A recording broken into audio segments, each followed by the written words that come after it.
So it's quite a complex exhibition. We look at Myanmar's history from about 500 to the present, so it's very wide-ranging.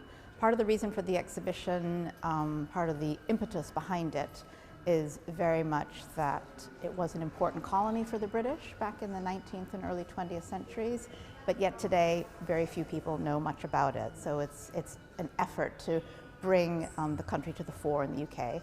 And this year is the perfect year for that because it's the 75th anniversary of Myanmar's independence from British colonial control.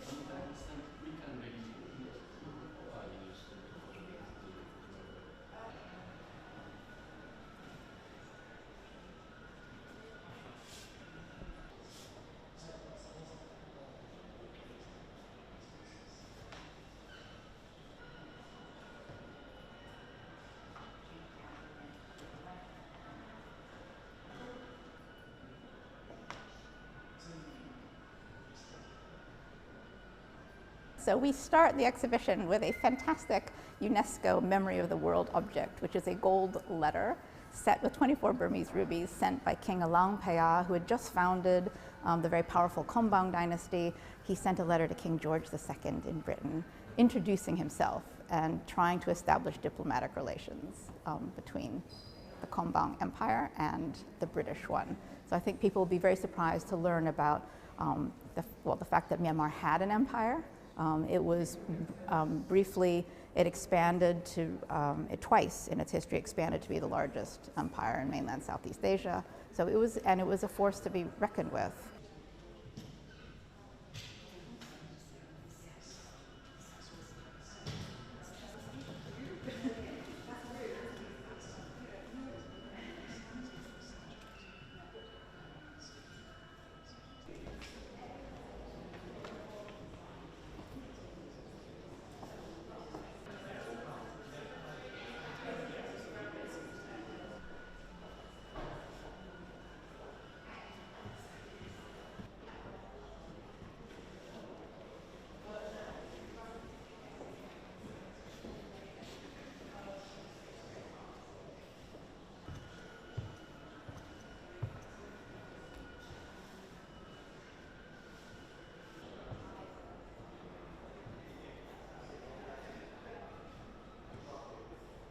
One of the things I really want to do is to have people understand that although it's a developing country, it's actually extremely wealthy.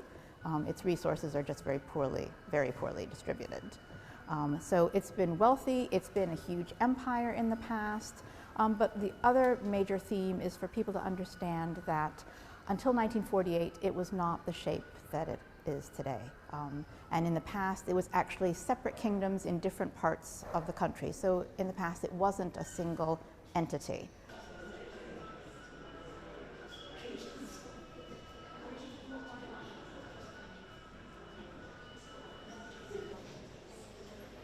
Look around and do speeches at the level, just wonder if you want to squeeze me in.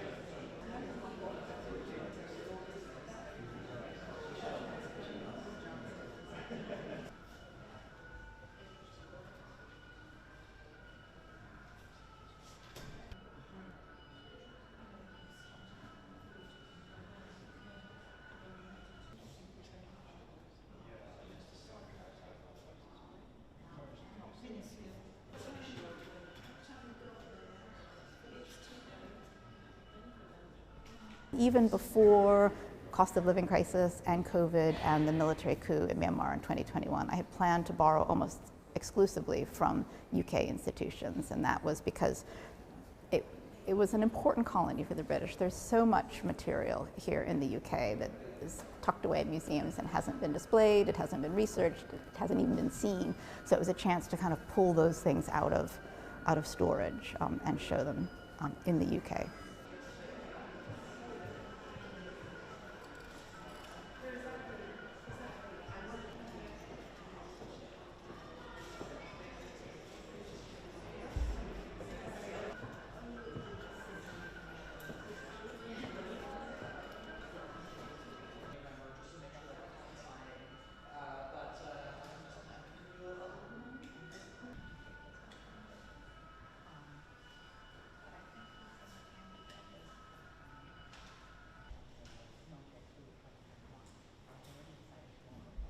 This exhibition provides a great insight into the country of Burma or Myanmar, and it provides a rich history of what's happened in that country that we don't hear about often, because normally the news is concerned with what's happening right now politically in that country.